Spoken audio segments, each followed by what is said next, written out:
यह कहानी त्रेता युग की है। उस समय श्रवण कुमार नाम का एक बालक था। उसके माता पिता अंधे थे और उन्होंने श्रवण को कई मुसीबतों का सामना करते हुए पाला था। श्रवण कुमार बचपन से ही अपने माता पिता का बहुत आदर करता था। जैसे जैसे श्रवण बड़ा होता गया, उसने घर की जिम्मेदारी अपने कंधों पर ले ली। वो रोजाना सुबह उठकर सबसे पहले अपने माता पिता को स्नान कराने के लिए तालाब से पानी भरकर लाता था। इसके बाद वो तुरंत जंगल की ओर लकड़ियां बीनने जाता।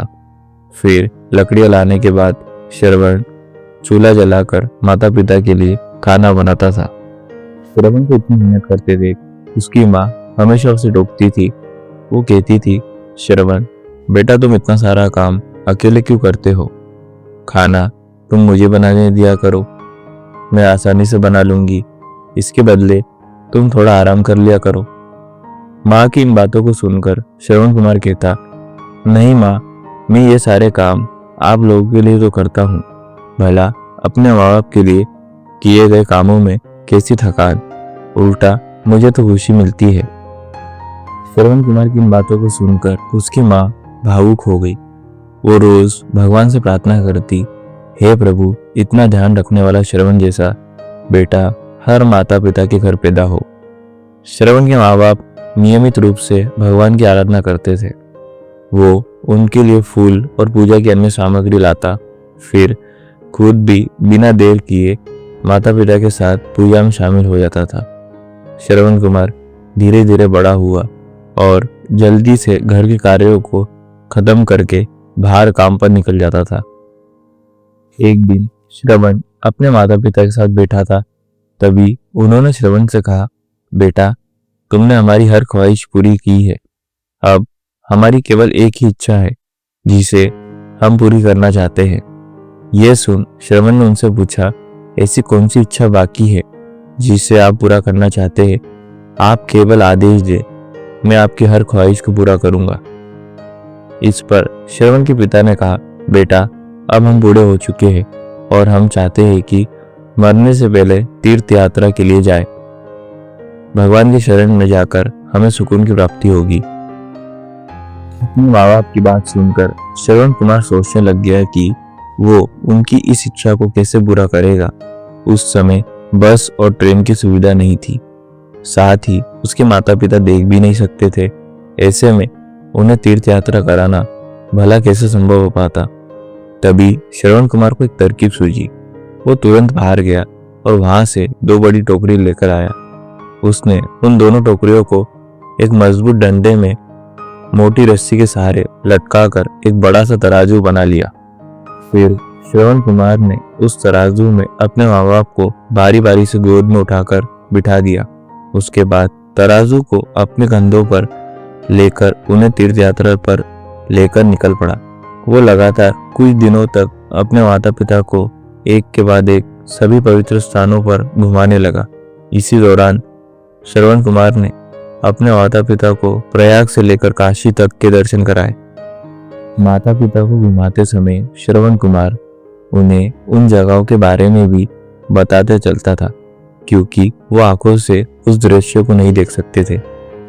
अपने बेटे की मेहनत को देख उसके माता पिता बहुत खुश थे। उन्होंने एक दिन श्रवण से कहा, बेटा, हम देख नहीं सकते, लेकिन कभी भी हमें इस बात का दुख नहीं हुआ। तुम हमारे लिए हमारी आंखें हो। तुमने हमें जिस तरह सारे पवित्र स्थानों की कथा सुनाकर उनके दर्शन कराए हैं, ऐसा लगता है जैसे कि हमने सच में प्रभु के दर्शन अपनी आंखों से किए हो।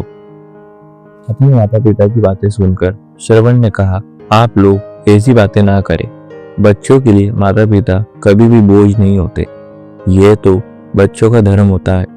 एक दिन श्रवण कुमार आराम करने के लिए अयोध्या के पास अपने माता पिता के साथ रुका। तभी उसकी माँ ने पानी पीने की इच्छा जताई। श्रवण को पास में एक नदी दिखाई दी। उसने अपने माता पिता से कहा, आप दोनों यहाँ आराम करें, मैं आप लोगों के लिए अभी पानी लेकर आता हूँ। नदी के पास पहुंचकर श्रवण कुमार कमंडल में पानी भरने लगा।